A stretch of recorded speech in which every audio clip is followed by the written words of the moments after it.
In July 2025, the US Congress passed something called the One Big Beautiful Bill Act. Beautiful for who, exactly? Americans were told the healthcare system was finally fixed. At the exact same moment, something else happened quietly, in the background.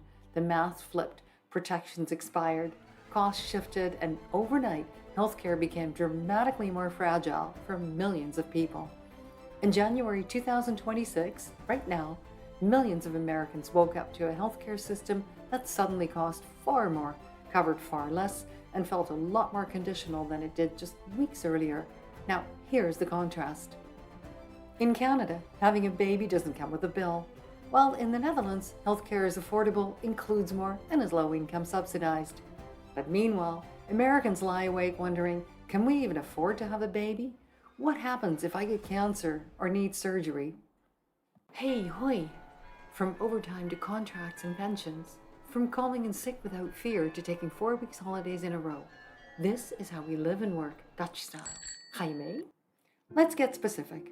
Let's say you're having a baby because it's something millions of people do, and it's a pretty good test of how a healthcare system actually works. In Canada, the birth itself is covered. Hospital stay, doctors, nurses, epidural, that part is treated as basic care. Where costs may show up is around the edges. Private rooms, prenatal vitamins, and some take-home medications. They aren't automatically covered unless you have employer insurance or qualify for a provincial drug plan. But the core event, having the baby, doesn't come with a bill.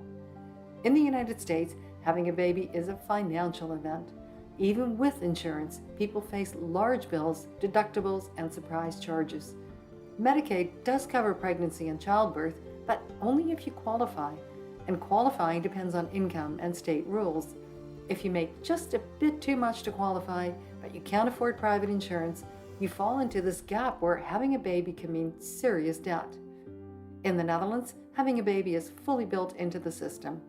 Prenatal care, the birth itself, at home or in a hospital, postnatal care, and even een kraamverzorgster, a nurse who comes to your home after birth to help with recovery and newborn care. All are standard. Medications related to maternity care are included in basic insurance, subject only to the normal annual deductible. And if you're low income, government subsidies can reduce your premiums dramatically. The system is designed so that having a baby doesn't create financial stress. It's treated as a normal part of life. Now, let's talk about the nightmare scenario, cancer. This is where healthcare systems either catch you or let you fall. In Canada, cancer treatment is covered. Surgery, chemotherapy, radiation, hospital stays, all of it is treated as medically necessary care. Prescription drugs are covered through public pharmacare, so treatment isn't separated from the medication that makes it work. Getting cancer doesn't come with a second fight over whether you can afford to survive it.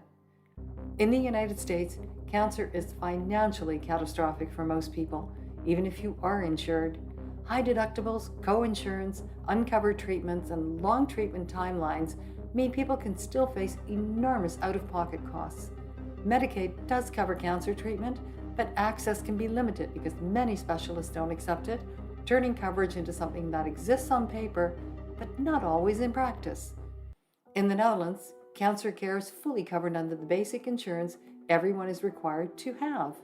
Diagnosis, treatment, hospital care, specialists, and cancer medications, they're all included, with costs limited to the annual deductible. There's no separate tier for rich or poor patients, and no moment where treatment depends on your job, your income bracket, or your ability to fundraise. The system is designed so that getting sick doesn't also mean losing your financial stability. Let's talk about what actually happens to money inside these systems. In the United States, healthcare costs are volatile. Premium subsidies expired at the end of 2025, and in January 2026, insurance bills didn't just creep up, they exploded. Someone making $28,000 a year saw their monthly premium jump from $325 to $1,562 for the exact same coverage. And people responded. About 1.4 million people dropped their insurance almost overnight because they simply couldn't afford to stay insured. That's the entire city of San Diego, removed from the healthcare system by a single policy change.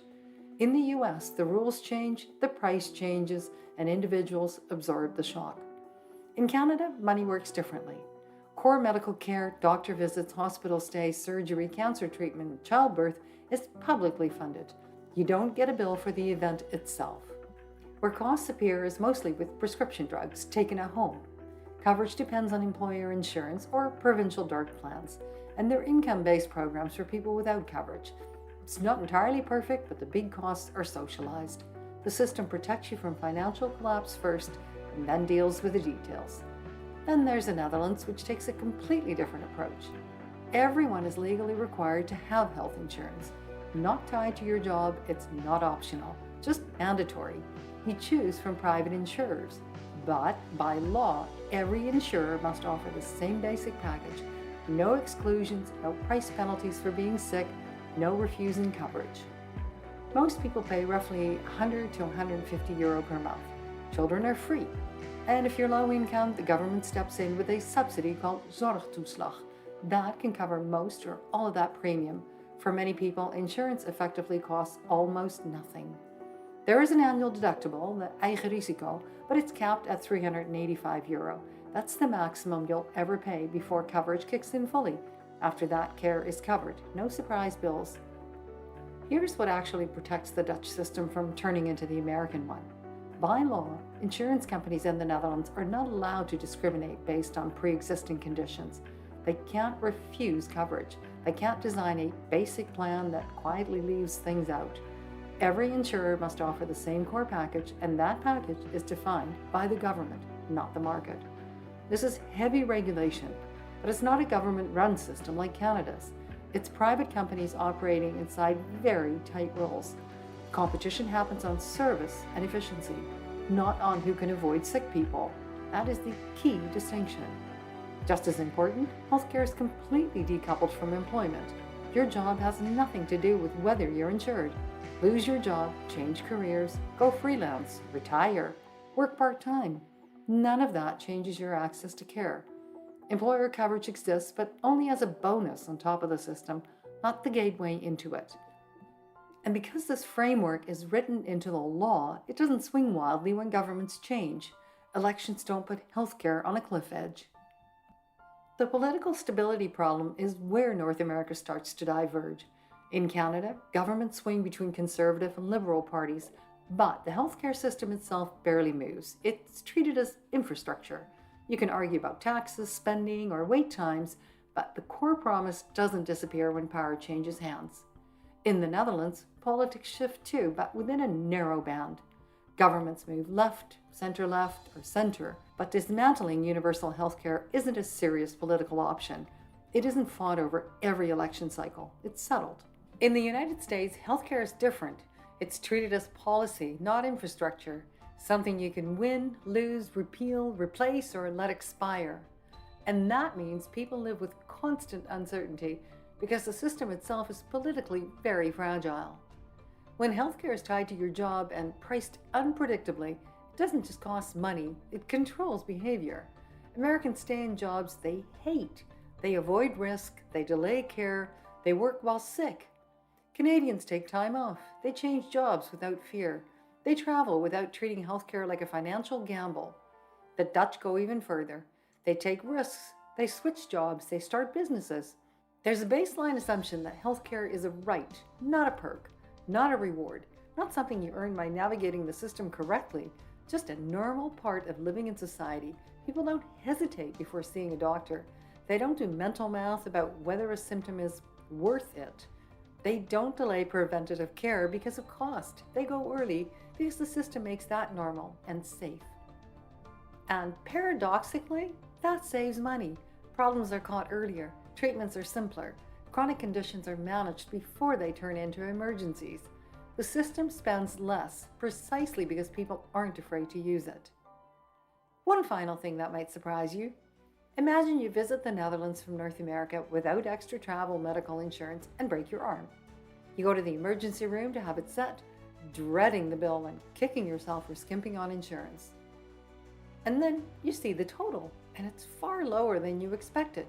200 to 300 euros, the kind of amount that makes people think, hey, a mistake was made here. It's because pricing all across the EU is regulated. Hospitals can't just charge whatever they want. Pharmaceuticals are controlled. medications are price capped. Compare that to North America, where a similar accident can trigger a 4 or 5 figure bill almost instantly. What does it say about a country this rich when ordinary people are still the ones paying the price for getting sick?